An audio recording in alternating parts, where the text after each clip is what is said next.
ang Christian. Ano po ba talaga yung kahulugan para tayo po talaga ay maging Kristiyano? Meron po ba nakakaharap dito? Meron po ba? Basta ang alam lang po natin, kahit ako, noong araw, ang alam ko lang, basta ako, nagsisimba ako, Kristiyano na ako eh. Basta kilala ko si Jesus sa buhay ko, Kristiyano na ako, okay. That's fine eh. Tignan po natin kung ganun nga po talaga yun. Okay. Galatians chapter 2 verse 20. Kaya hindi na ako ang nabubuhay ngayon, kundi si Kristo na ang nabubuhay sa akin. At ang buhay ko ngayon sa katawan ay ikinabubuhay ko sa pamamagitan ng pananampalataya sa anak ng Diyos na nagmahal sa akin at nagandog ng kanyang sarili para sa akin. So dito po makikita po natin who is the real Christian or what is meant to be a Christian. So, dito pinapakita po dito sa talata na ito kung ano po talaga ang kahulugan talaga ng pagiging Kristiyano. Now, what is meant to be a Christian? Pakinggan niyo po ito. Sabi po dito, being united with Jesus Christ, turning away from an old life of sin. Yung lumalayo na rin po tayo sa pagkakasala. Yung nagbago na po yung buhay natin. And living a new life driven by faith, grace, and love for the others. So, ito papapakita po sa atin dito na tayo may pananampalataya na sa Diyos at tayo po ay nandun na sa biyaya ng ating Panginoon, the grace of God. At tayo rin po ay meron na po tayong pagmamahal sa iba, hindi lang sa sarili. Kasi yung old past life po natin, the old has gone, sabi nga po ng Biblia, ano po? Yung po nating pamumuhay natin, makasarili po yan. Walang iniisip yan kundi sarili. Kaya kung mapapansin natin, trabaho tayo ng trabaho para kanino? Para sa kay kapitbahay ba? Taga-trabaho tayo, nagpapayaman tayo para kanino? Doon pa sa mga kaibigan natin, hindi. Sa sarili natin.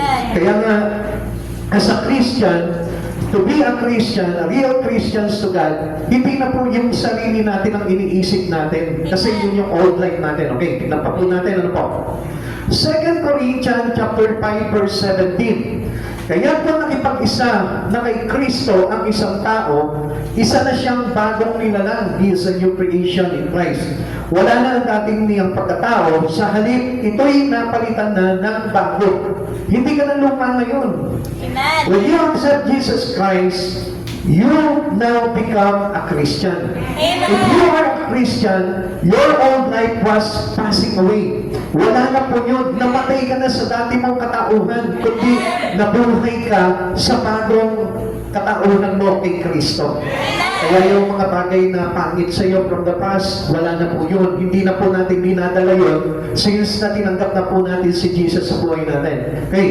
Example, halimbawa masama ang ugali mo nun, lagi ka nakikipag-away. So, in a new life, in Christ, as a Christian, a real Christian, hindi ka na ngayon, hindi mo na habit ngayon yung makipag-away ka. Mayroon ka ng pagtitimpi. Amen. Kahit na na-open ka, hindi ka na basta-basta nagre-react o gumagandi kasi meron ka ng bagong buhay kay Kristo. Yun po yung sinasabi po sa atin na totoong Kristiyano, yung nakipagkaisa kay Kristo. Now, what this verses means? Ano po ba ibig sabihin itong verse na ito? Unang-una pinapakita po sa atin dito ng ating Panginoon is a union with Christ. Your old selfish way ends, naputol na po yun, and Christ guides your thoughts and action. So, mayroon na po nagbabantay sa isipan po natin, sa ating kamalayan, at mayroon na po nagbabantay sa ating mga ginagawa. Kaya kung mapapansin po natin, yung naman ng isip natin, at saka yung mga gawa po natin, nakapasing na po yan sa kapanalan ng Diyos. Yung dati yung iniisip mo palagi, yung magpanlamang ka ng kapwa mo, yung mga ginagawa mo, yung puro mga kasalanan, parang hindi nakalulugod sa Panginoon. This time, mayroon na nagbabantay sa ating ngayon. It is the guidance of God into our life because we are union with Christ. We are united to Christ already. Amen. So, sa madaling salita po nito, kapag nag-iisip ka ng masama ngayon, nakukonsensya ka na. Nakukundi ka, uy, masama itong iniisip ko. Ikakabig mo agad yun into a righteous way, into a righteous things. Tapos kapag may ginagawa ka masama, naku, hindi ko gagawin to, masama nga pala ito. Meron ng pagbabago po sa buhay natin, hindi na katulad ng dati, sige, kahit na masama ito, gagawin ko to basta in favorable of me. Kahit na ano bang iniisip ko, basta pangit ang iniisip ko, basta sa kaaway ko, okay lang yun. Ganun po tayo mag-isip po dati. And another meaning of this verse is a pre-gift. Salvation comes through God's grace and faith, not by trying to earn it with good deeds. So sa madaling salita, kahit na magpakabait ka na magpakabait, without living in Christ Jesus, and you're still living on the old life, ibig sabihin pag yun, wala pa rin po tayong pag-asa po nun. And another meaning of this verse is actions and love. True followers shows their faith by loving and serving other people. Kaya mo na ba paglingkuran yung katabi mo ngayon? Kahit na hindi mo siya kaano-ano, kaya mo ba siyang pagsilbihan? Kaya mo ba siyang alagaan? Kaya mo ba siyang mahalin? Kaya mo ba siyang patawarin? Kaya mo ba siyang pagparayaan ng mga bagay sa buhay mo? Ganun po yung ibig sabihin ng loving and serving other people.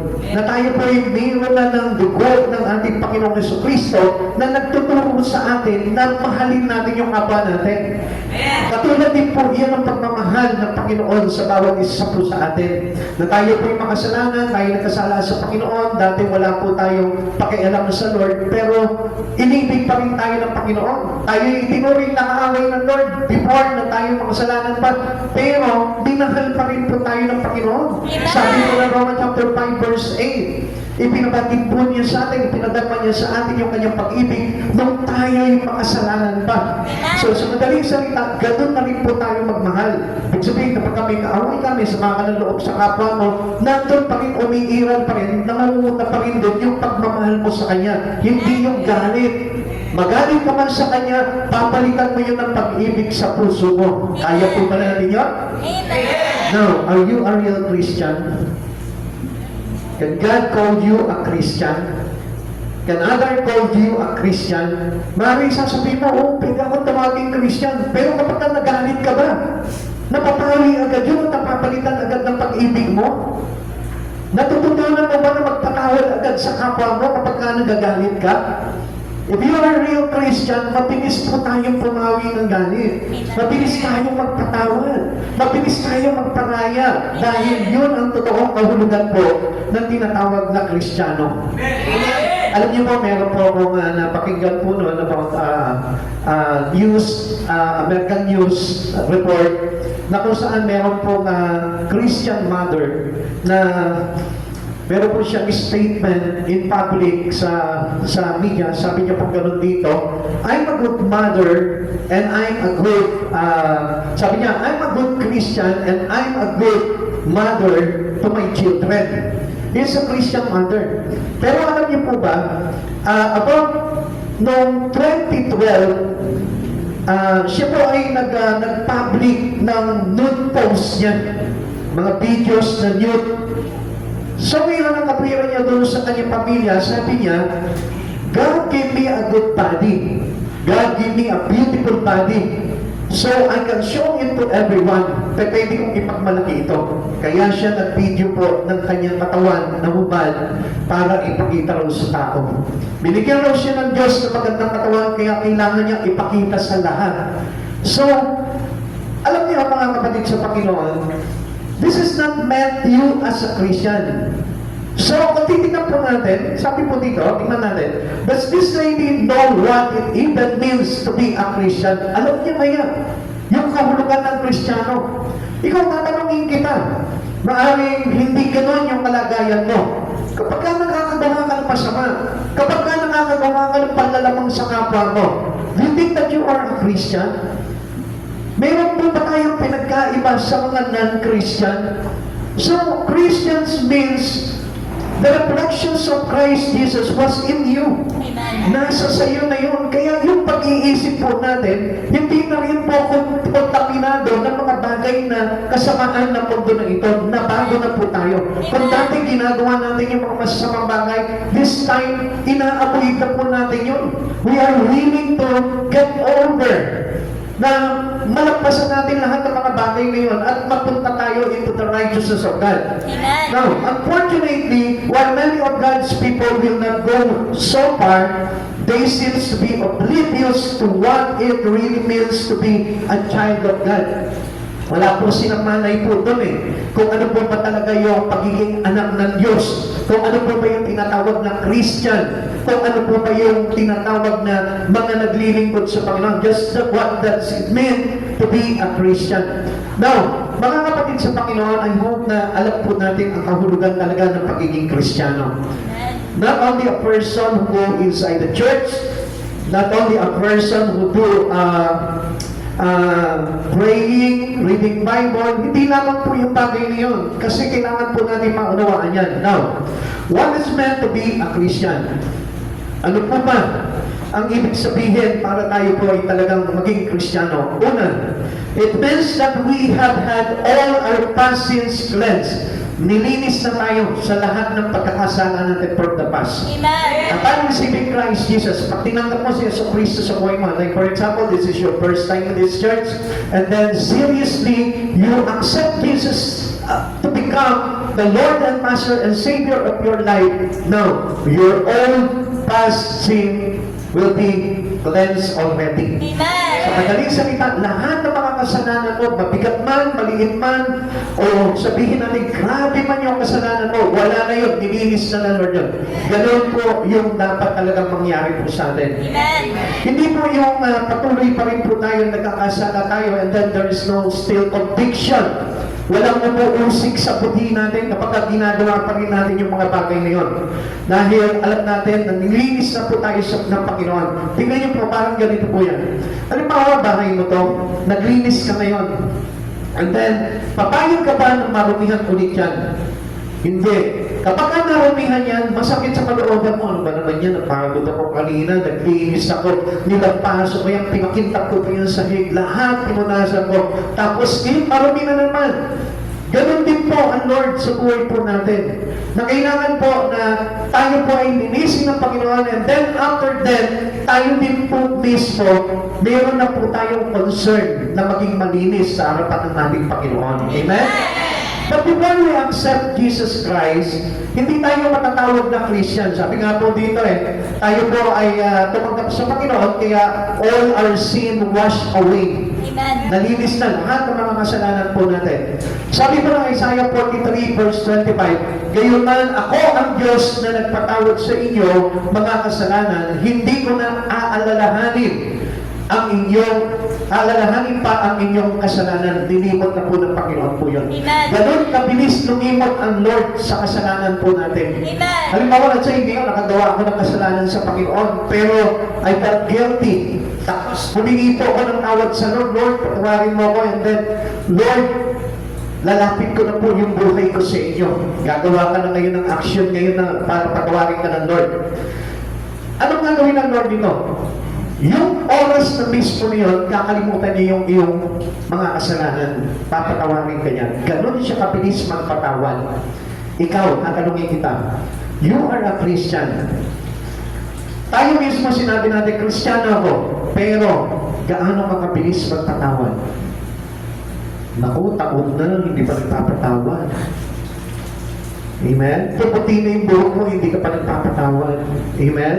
Pero nga po akong kilala, yung lola na may galing pa rin po sa puso niya.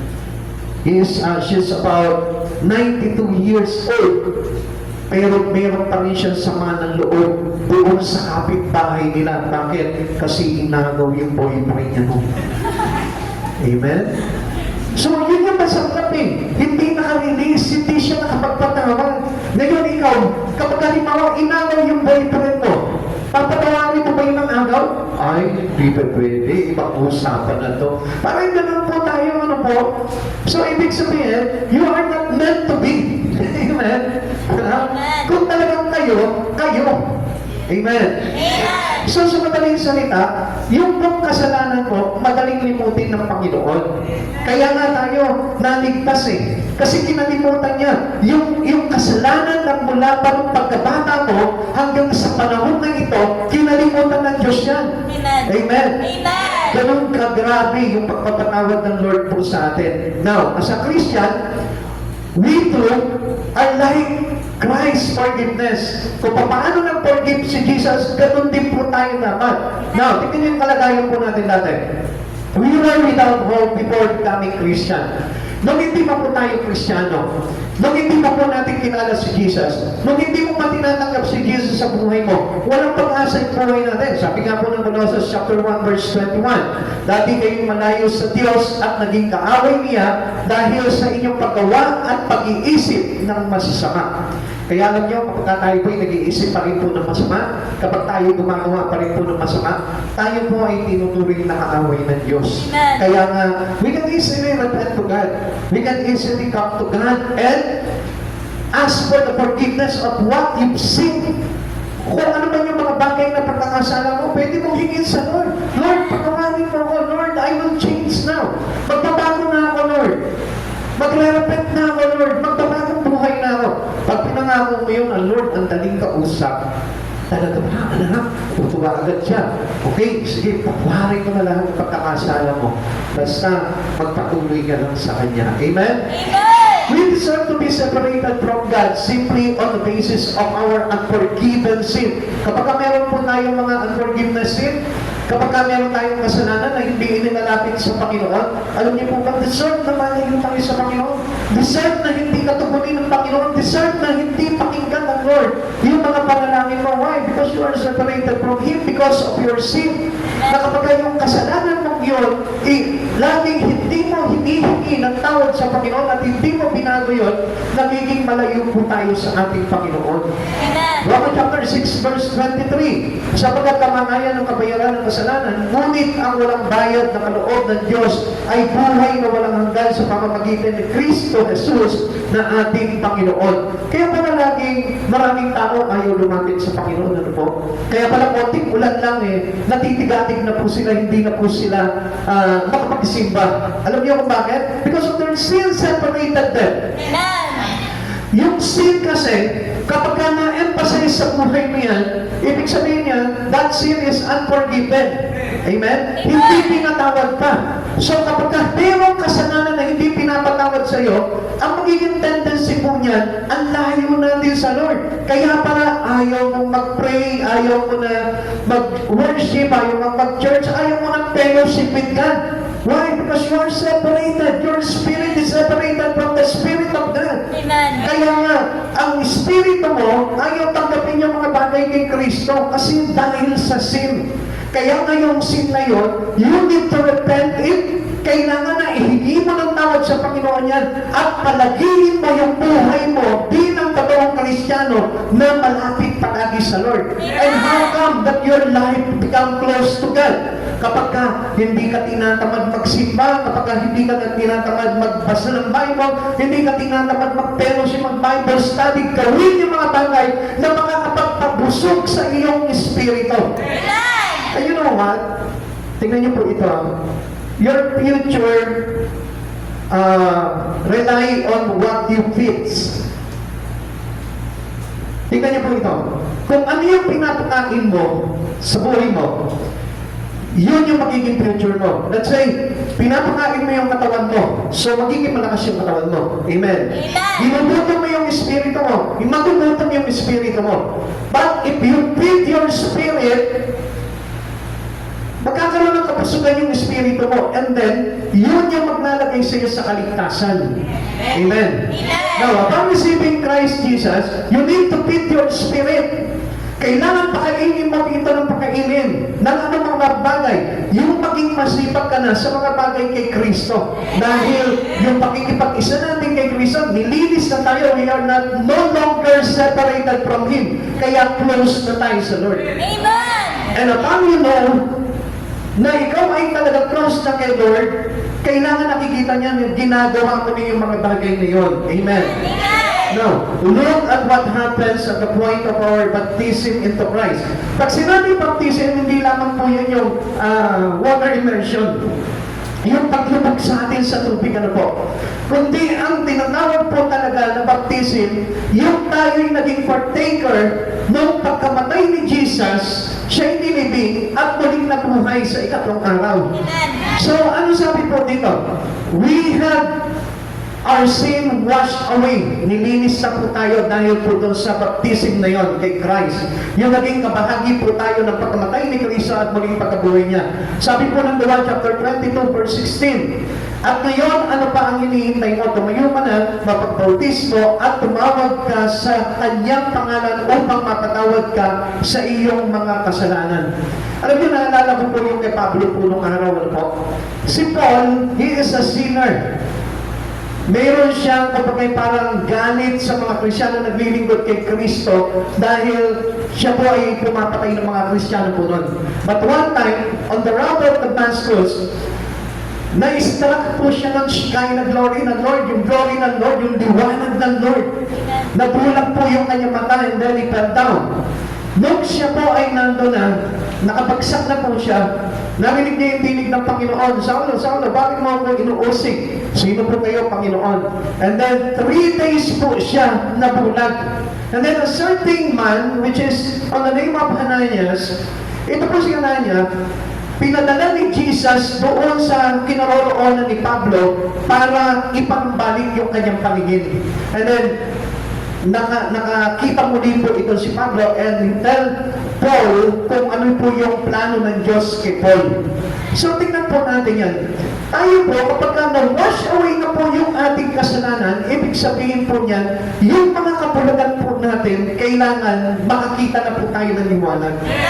Now, kailangan na kapag tayo po ay nalinis na, ang sabi ko dito, at ngayon, ano pang hinihintay mo? Tumayo ka na, magpabautismo at tumawag ka sa kanyang pangalan upang mapatawad ang inyong kasalanan. So, yun na po yung ginagawa natin. Now, as all we know, as a Christian, a real Christian, tinatawag tayo sa kasalanan natin. Hinugasan lahat ng mga pagkakasala natin. Then, after nun, ano pa yung dapat natin gawin ngayon? Ilapit na natin yung buhay natin sa Panginoon. Gamitin na natin yung buhay natin sa Panginoon. Para na sa ganoon, totally mag-cleanse po tayo. Mahugasan lahat ng ating mga pagkakasala.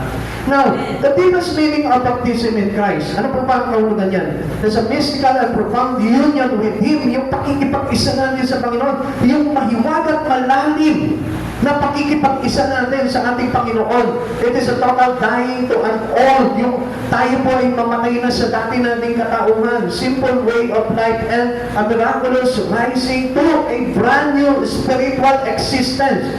Yung iiral na ngayon sa atin, yung bagong buhay. Amen. Tanungin kita, sabi mo, you are a Christian. Yung buhay mo ba ngayon bago na? Wow, great. Talagang bago na yung buhay natin. Hindi ka na nakikipag-away. Wow, great. Hindi ka na nanlalait ng kapwa mo, hindi ka na nag-iinsulto, hindi ka na nag-gagasip. So kung ganun po tayo, ginagawa pa rin po natin, we are still on the old drive. Ang sabi po sa atin dito, kailangan magkaroon po tayo ng tinatawag na mystical and profound union with Him. Yung malalim na ugnayan na kay Kristo, pakikipag-isa kay Kristo. Through the water, a believer shares directly in the death, burial, and resurrections of Jesus. At alam niyo po, kapag bago na po tayo as a Christian, kasama na tayo o kumagay para sinama na tayo ni Jesus doon sa kanyang pagkamatay at muling pagkabuhay niya. So, ibig sabihin, we have salvation already. Look at what happens at the point of our baptism into Christ. Number 2, we have the remissions or the forgiveness of our sin. Meron na po pagpapatawad sa kasalanan natin. Sabi po ng Gawa chapter 2 verse 38, sumagot si Pedro, pagsisihan ninyo talikuran ang inyong mga kasalanan at magpabautismo kayo sa pangalan ni Kristo upang kayo ipatawarin. At, last part, at, pakipasa po natin, sabay-sabay po natin, at tatanggapin ninyo ang kaloob ng Espiritu Santo. After tayo po ay mabautismo sa pangalan ni Kristo at pinagsisihan natin yung ating mga kasalanan, the real truth in this Christian is having the gift, the free gift of the Holy Spirit in you. And what is this free gift? Ito yung gift na kung saan magagamit mo into ministry. Dahil tayo po ay mayroong remission. Pag sinabing remission, yung dating mission sa life mo, which is within the Word, ang mission mo nun, yung matupad yung mga pangarap mo sa mundo. Ang mission mo nun, yung lumaman ka, yung maging tanyag ka, yung dumami yung savings mo sa bangko. But now, after forgiveness, after remission, meron na tayong tinatawag na remission. Pag may mission, merong new mission. Amen. And what is our new mission today? Ano na po yun? After receiving this forgiveness of God, yung new mission po natin ay yung pong gamitin natin yung kaloob ng Espiritu Santo para maparangalan sa buhay mo si Kristo. And that is the importance of your missions to God. Kaya ang mga Kristiyano po, ang totoong Kristiyano po, he got involved his life into the ministry of God. He got involved into this church. Alam niya na kailangan mahalaga pala na naka-involve na yung buhay ko sa church. Kailangan pala may ministry na ako. Kailangan pala may tungkulin na ako. May ginagawa na ako. That was remission. Dahil tinatawag na tayo, kailangan maging masipag na tayo sa ating Panginoong Jesucristo. Number 3, look what happened at the point of our baptism into Christ. Number 3, we have saved from our sin. Nailigtas na po tayo sa ating mga pagkakasala. 1 Peter chapter 3 verse 21. Ang tubig ay larawan ng bautismo nagliligtas sa inyo ngayon. Hindi ito naglilinis ang mga dumi sa katawan. Ito'y pangako ng Diyos buhat sa isang malinis na puti. Nililinis yung kaiputuran ng puso po natin. Iniligtas kayo, na bautismo sa pamamagitan ng muling pagkabuhay ni Jesucristo. Dahil sa pagkabuhay ng ating Panginoon, yung dating buti natin na inuusig, wala na, malinis na. Come on, if you are truly a Christian, dapat wala nang umuusig sa buti mo. Yung bang mayroong kapang kasalanan na parang laging tumutusok palagi sa buti mo, yung parang guilty ka palagi. Ang ibig sabihin nun is unrepented sin. Amen. That cannot save you from that ruin someday. Kapatid sa Panginoon, kapag ka mayroong pag-uusig sa puti, ibig sabihin, mayroong tinatawag na unrepented sin. Amen. Amen? Amen. That you cannot save you from that kind of sin. Hindi po tayo maliligtas po doon. Kaya nga, dahil po sa bautismo natin, sa pakikipag-isa natin sa ating Panginoong Jesucristo, tayo po ay iniligtas na sa pamamagitan ng kanyang muling pagkabuhay. Amen? Kaya nga, mga kapatid sa Panginoon, lagi po natin i-desire na maging malinis po yung ating buti. Amen? Amen. Sino po dito yung parang felt guilty palagi? Yung feeling guilty po palagi siya. So, siyempre, hindi man tayo ang aming ano po, makakaya kasi pastor, pag inamin ko na mayroon parang ganun eh. Every one of us had.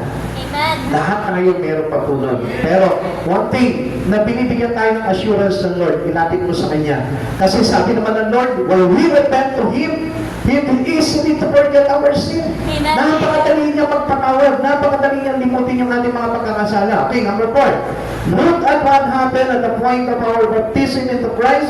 We have been redeemed from our sin. Tinubos na tayo sa pagkakasala. Sabi po ng Efeso, chapter 1, verse 7, tinubos tayo ni Kristo sa pamamagitan ng kanyang dugo at pinatawad ang ating mga kasalanan. Ganoon kasagana ang kanyang kagandahang loob. This is the grace of God. Amen. Kapatid sa Panginoon, kung wala si Jesus, wala si grace. Sabihin mo sa katabi mo, kung wala si Jesus, wala si grace. Wala si Jesus, wala si grace. Yan, yung mga chismoso, sino si Grace? Ano ni Jesus yun? Diba? Pag narinig ng mga chismoso yun, ano, sasabihin na, sino si Grace? Ano niya yun? Diba? Magkakaroon pa kayo ng mag-issues sa thinking, ano ba? Si Grace, yun yung biyaya na galing kay Kristo.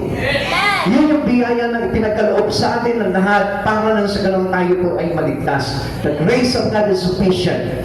So, napakaganda ng biyaya ng Lord na ito para tayo ay maligtas. Amen? That's why He redeemed us from all our sin. Tinupos niya tayo sa ating mga kasalanan. Dahil sa kagandahan loob ng Diyos, tayo po ay pinatawad. Amen? Romans chapter 6, verse 3 to 4.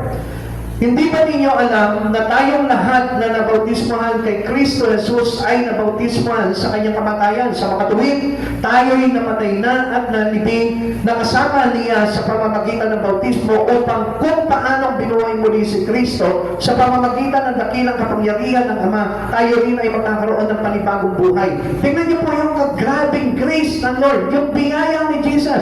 Namatay siya. Amen? Amen. Namatay siya sa iyo nahirapan. Siya yung inilibing. Siya yung under 6 feet below the ground. Nandun siya. Pero, nung pagkabuhay niya, kasama ka niya doon. Amen. Nasaktan ka ba? No. Meron bang suffering? No. Wala. Ano yung naramdaman mo? Wala. Only happiness. Through what God did. Kung ano yung ginawa ni Jesus doon. Siya yung nahirapan, siya yung nagpakasakit, pero tayo yung gumawa ng pagkakasala, pero kasama niya tayo doon sa kanyang pagkabuhay. So how great the grace of God into every one of us. Napakabuti ng Diyos. Kaya lang, alam nyo, kuminsan ang tao po kasi wala ng konsensya. Hindi niya alam yung kabutihan ng Diyos na ginawa ninyo. We are partaker of His death. We are partaker of His grave. Hindi tayo kasinama ni Jesus na nanibig doon, pero doon sa kanyang pagkamatay at muling pagkabuhay, kasama tayo doon. Amen? Partaker tayo noon. Pero hindi ka kasama doon sa ilalim ng lupa. Hindi ka kasama doon sa libingan. Hindi ka kasama doon sa natagnat na hininga ng ating Panginoon. Hindi ka kasama doon sa pagtusok sa kanyang nagiliran, sa pagtutumpag sa kanya, sa pagpapamako sa krus. Pero kasama ka sa tagumpay ng kanyang muling pagkabuhay. So alam niyo, sino po ba hindi uusigin sa budhi natin kapag tayo po'y gumagawa nun? Kaya lang, sometimes alam niyo, marami pong mga tao po ngayon, masyado na pong matigas ang kalooban. Hindi na nila alam yung meaning ng cross. Hindi nila alam, Christ suffered from this cross because of us. Dahil sa ating kasalanan. Minsan nagmamalaki pa tayo sa Panginoon, nakakapagod mag-church. Lalo na umuulan ngayon, stop mo na sa buhay yan. Parang ganun po tayo na po. Bakit kailangan ako mag-church? Bakit kailangan ako makinig ng salita ng Diyos? Bakit kailangan ako pa mag-worship? Minsan ganun po tayo eh. Wala po tayong gratitude pagdating sa Lord. We are all in gratitude inside of God. Hindi tayo nagkakaroon ng utang na loob sa Panginoon. Di ba nga, buti pa nga yung kapitbahay natin, binigyan ka ng ulam, nagpasalamat ka, nagpunta ka na sa Kanya. Di ba? Tapos, personal, nagpasalamat ka sa Kanya. Thank you, ang sarap ng ulam na pinadala mo sa akin. Pero sa Lord, kung minsan, ginawa niya yung bagay niya, pero wala tayong yung tinatawag na gratitude spirit that come before Jesus Christ. Na sinasabi ng the Lord, my Lord and Savior, salamat sa ginawa mo sa buhay ko. And now, I will offer my life to you. Kaya nga nabuo yung kanta na, Lord, I offer my life to you. I've been true, use it for your glory, Lord, I offer my days. Yan yung pagpapabalik po natin ng pasasalamat sa Lord eh. Yung bang willing na tayo mag-sacrifice because of the sacrifice that given to us by God. Yung willing na po tayo na ipagamit yung buhay natin because God used His own life to save every one of us. Ikalawa, what is meant to be a Christian? It means that we begin a new life. Ang totoong Kristiyano nagsisimula na sa bagong buhay niya. Hindi siya namalakad doon sa dating buhay niya, sa dating pagkatao niya. Amen. Ang tanong dito, do changes happen to you now when you receive that new life? Ang totoo po ba yan, meron na po ba talaga tayong bagong pamumuhay? Nagsimula ka na ba ng bagong pamumuhay? Lumayo ka na ba doon sa kasamaan? Lumayo ka na ba doon sa mga bagay-bagay na hindi nakalulugod sa Panginoon? Inumpisahan mo na ba yan? Natutunan mo na ba yung daan ng conviction? Na kung saan kapag nakagagawa ka ng kasalanan, lumalapit ka sa Diyos, humihingi ka ng tawad, umiiyak ka sa Panginoon, dinudurog mo yung iyong kalooban. Dahil nagigilty ka sa mga nagawa mo ulit sa Panginoon. Siguro marami po sa atin, para wala na po sa kanila kahit nakakagawa sila ng pagkakasala. Siguro iniisip nila na okay lang naman sa Lord kasi magpapatawad naman ang Diyos eh. Come on, isang beses lang po, inalay ni Jesus yung kanyang buhay sa krus. Isang beses lang po naganap yun at wala na po kapalit pa para ialay po para sa kaligtasan ng ating mga kasalanan, sa katutubos ng ating kasalanan. Kaya nga, ito na po, na pag dumating po sa atin, we receive the forgiveness of God, we need to have a new life. Kailangan mag-umpisa lang po tayo ng bagong buhay. Ipinababago na natin sa Panginoon yung ating buhay. We have to put off the old person. Itapon mo na yung dating ikaw. Sabihin mo sa katabi mo, tapon mo na yung dating ikaw. Kaya mo ba yun? Ay, naku, hindi pa pwede kasi baka mamaya kasama yung mga bagay sa buhay ko. Kailangan po kasi yun na tayo po ibago na. Amen? Romans chapter 6 verse 6, alam natin ang dati nating pagkatao ay naipako na sa krus kasama niya upang mamatay ang ating makasalanang pagkatao at nang hindi na tayo maalipin pa ng kasalanan. Na kahit natuksoin tayo ng tuksoin ng kasalanan, yung kasalanan na yun, there is no power in you. Bakit? Kasama na tayo na naipako, yung mga kasalanan natin kasama na naipako sa krus. Kaya hindi na po magkakaroon ng kapangyarihan sa iyo yung kasalanan because we are all saved and washed away all our sin. Kaya nga, lumipat na po tayo sa bagong buhay. Dahil dating buhay po natin, yun po yung pinako na eh. Amen? So, ibig sabihin, hindi na tayo kailangan mag-stay doon. Nakikita niyo pa si Jesus sa krus? Yung sabihin nung iba, oo, nakita ko, nandun pa rin siya. Come on, that is not Jesus already. Because Jesus is no longer in the cross. Hindi na siya nakapako sa cross. Kaya as we notice, yung cross po natin, wala yung imahe. Bakit? He got the victory. Napagtagumpayan niya na yung cross eh. Kaya nga kapag nakita ko na meron pang imahe dito, ibig sabihin, defeated pa rin si Jesus. At ang ibig sabihin nun, hindi ka pa rin naligtas. Kasi hindi siya nakaalis doon eh. Amen? Naintindihan niyo po? Sino mag-iligtas sa atin? Kung nakatakot pa dito si Jesus, wala na. Amen? Ibig sabihin, hindi nagtagumpay si Jesus. Kaya nga, Jesus is no longer on the cross. And it mentioned also in book of sa Mateo, na pinakita rin po dito, nung Easter Sunday, nagpunta po ito si Mary Magdalena at saka yung iba pang mga Maria doon sa grave ni Jesus and they found out na wala doon yung kanyang katawan. Amen? Because it is already risen. Nabuhay na si Jesus. That's why, yung victory ay sure na sure po sa atin. Kaya nga mga kapatid sa Panginoon, kapag ka nandun ka sa old life, dapat nandito pa yung imahe ni Jesus. Dapat nandun pa siya sa grave. Pero wala na si Jesus doon, wala na si Jesus dito, tayo mismo dapat wala na rin sa dati nating pagkatao. Tayo may bagong buhay na kay Jesus. Amen. The Christians is the one who ought to live a new life. Tayo po mga Kristyano, sabi po ng Efeso, chapter 4, verse 22.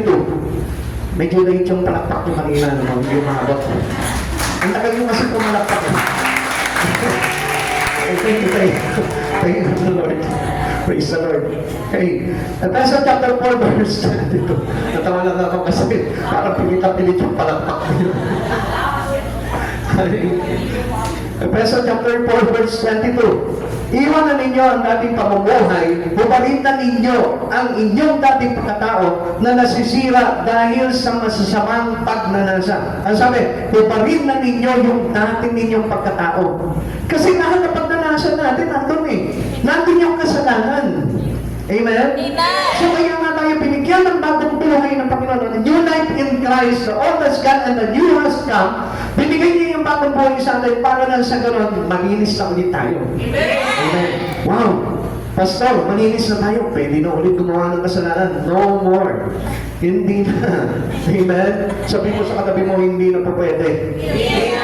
Kaya kung mayroong pang tukso na dumarating sa buhay mo, easily, lapit mo kay Lord. Huwag kang hihiwalay sa Lord. Do not be separated from God anymore. Para lang sa kalang hindi ka ulit maaalipin ng kasalanan. Amen. We start a new life in Jesus Christ. Sabi po ng 2 Corinthians 5:17 ulit, kaya ko nakipag-isa na kay Kristo ang isang tao, isa na siyang bago nilalang, wala na ang dati niyang pagkatao, sa halip, ito'y napalitan na ng bago. Sabihin mo, hindi na ikaw yan. Bago na yan. Dahil tinanggap mo na si Jesus. Amen? Kaya tayo naman, halimbawa may nagkasalanan nagkasala sa atin, lumapit sa Panginoong Jesucristo, naglingkod sa Panginoong Jesucristo, he surrendered his own life into God. Huwag na natin silang tignan doon sa dating pagkatao nila. Amen? Dapat tignan natin silang bilang bagong nilalang kay Kristo na binago ng Diyos. Amen? Unless hindi siya talaga nag-repent sa Lord. Unless na hindi talaga siya lumapit sa Panginoon. Pero, I assure you, ang isang taong lumalapit sa Panginoon, kailangan hindi na po natin siya tignan doon sa kanyang dating pagkatao. Amen?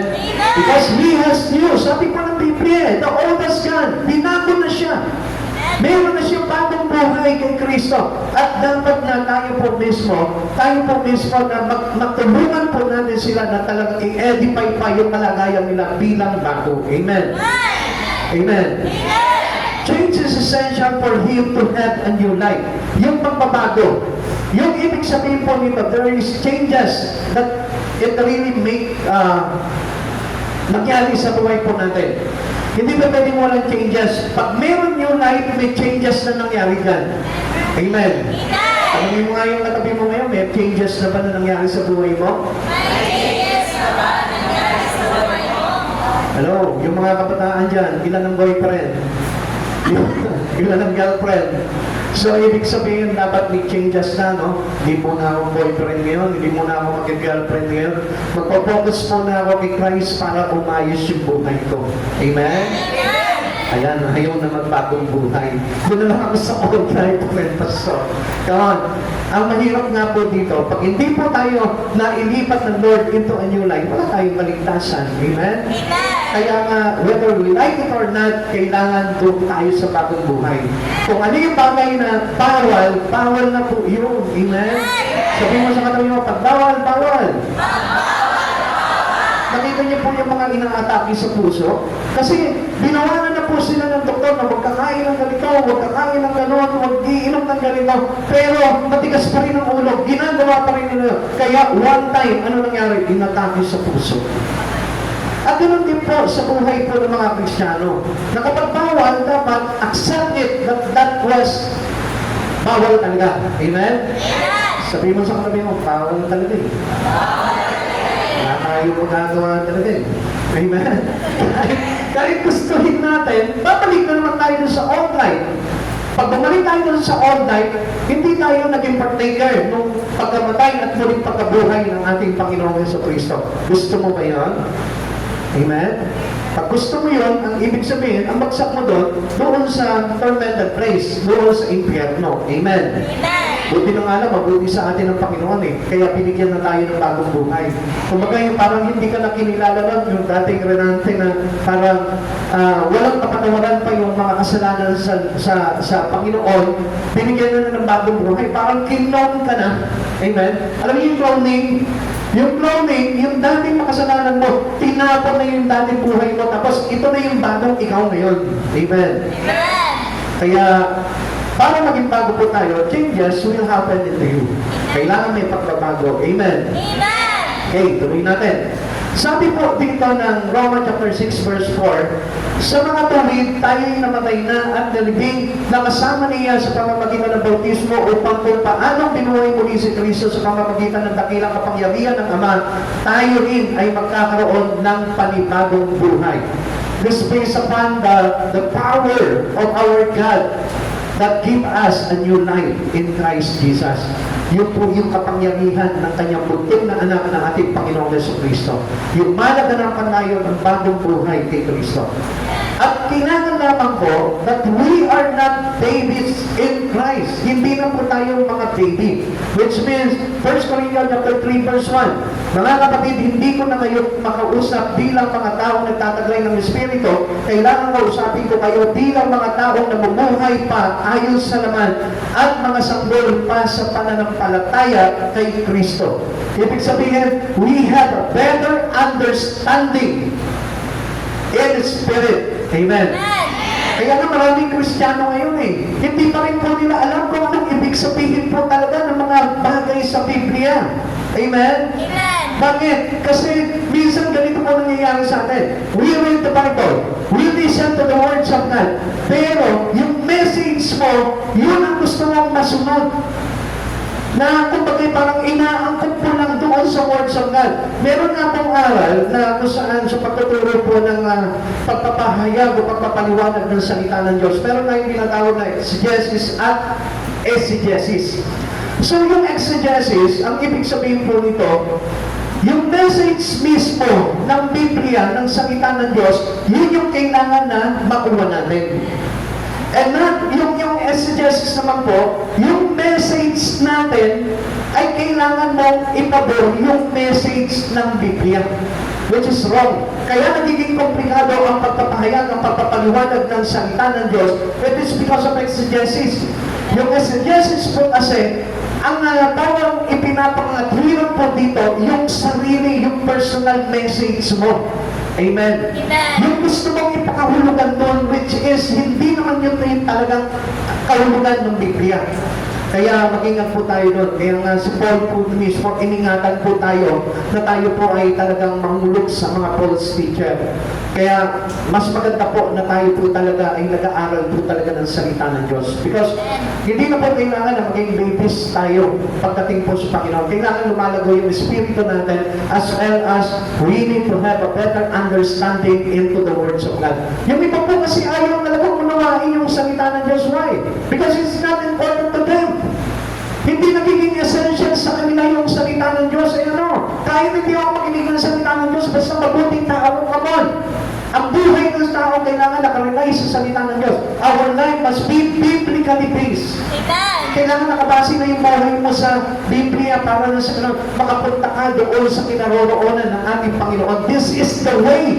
Amen? Jesus is the way, the truth, and the life. Now, the way was written here. Amen. Yung daan patungo sa buhay na walang hanggan, nandito po yan. Amen? Dito natin masusumpong yan. Maliligaw tayo without a map. Amen? Pag meron kang lugar na pupuntahan, pag hindi ka gumamit ng Waze, hindi ka gumamit ng Google Map, hindi ka na gumamit ng compass or kung ano man yung mga parang tracing location, maliligaw ka po talaga once na hindi mo alam yung daan. Amen. It is the same to eternal life. Yung patungo sa buhay na walang hanggan, without our map, without the words of God, which is the way of Jesus towards eternity. Amen. Kaya pag hindi mo pinasa po talaga ang Biblia, at hindi tayo nagkaroon ng better understanding pagdating sa Biblia, maliligaw po talaga tayo. Amen. Kaya nga maraming mga false teacher Kaya marami po ng mga false church. Marami po ang mga false prophet. False teaching. Bakit? Para iligaw ang tao. At yun yung mga palabas at pakaulan ng kaaway para po tayo iligaw. Amen? Amen. Kaya nga dapat ang buhay po natin is based in the Biblia.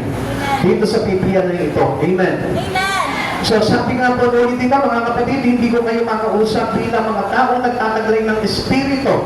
Kaya nga kailangan na yung i-edify natin yung our spirit. Do not give way into the lust of our flesh. Amen? Amen.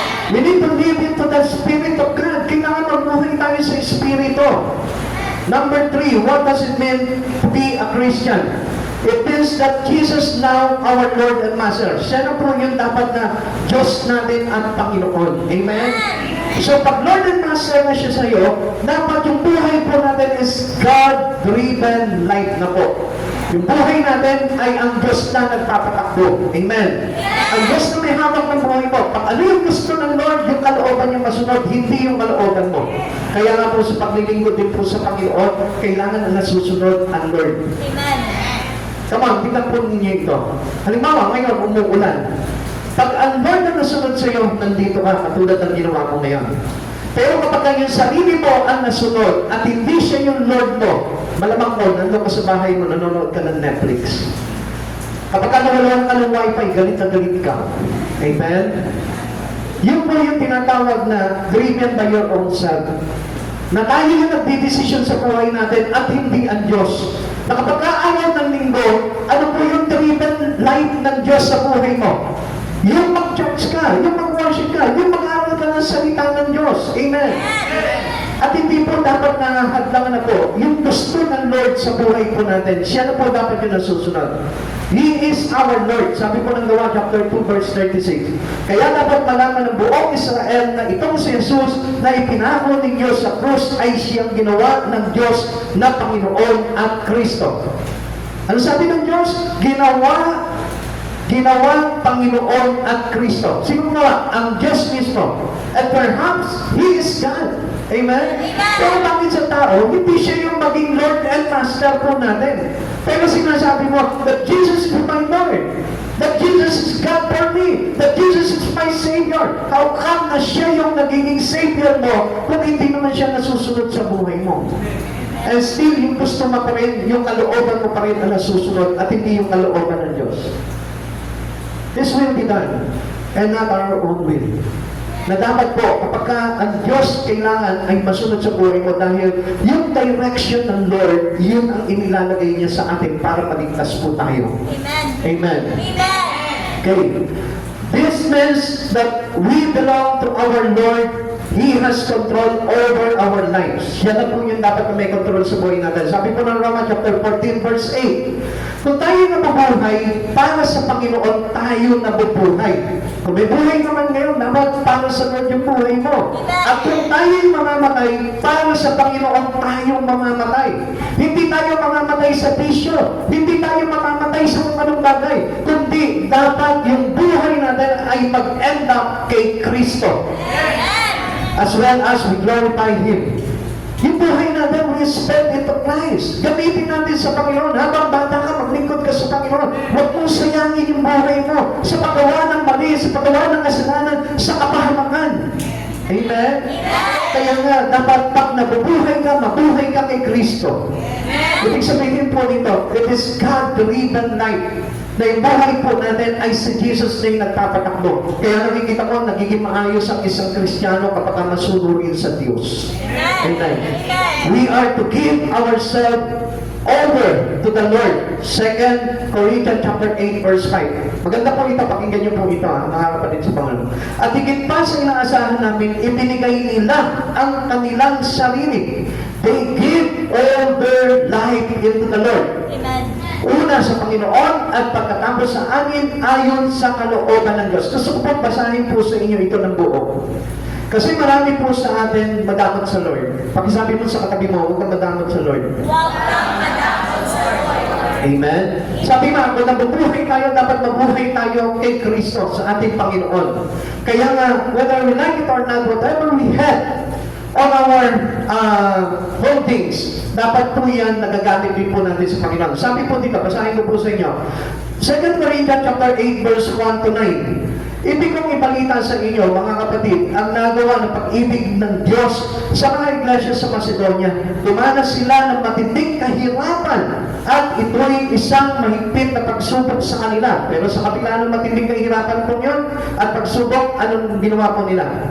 Sabi po dito, at sa kabila ng kanilang pag-iikahos, masaya-masaya pa rin sila at bukas ang palad sa pagbibigay. Sila'y kusang loob na nag-aabuloy, hindi lamang ayon sa kanilang kaya, kundi higit pa. Alam ko ito sapagkat mahigpit nilang ipinamananhig sa akin na sila'y bigyan ng pagkakataon makatulong sa mga kapatid sa Judea at higit pa sa inaasahan ko, inilaan nila ang kanilang sarili una sa Panginoon at pagkatapos sa amin ayon sa kalooban ng Diyos.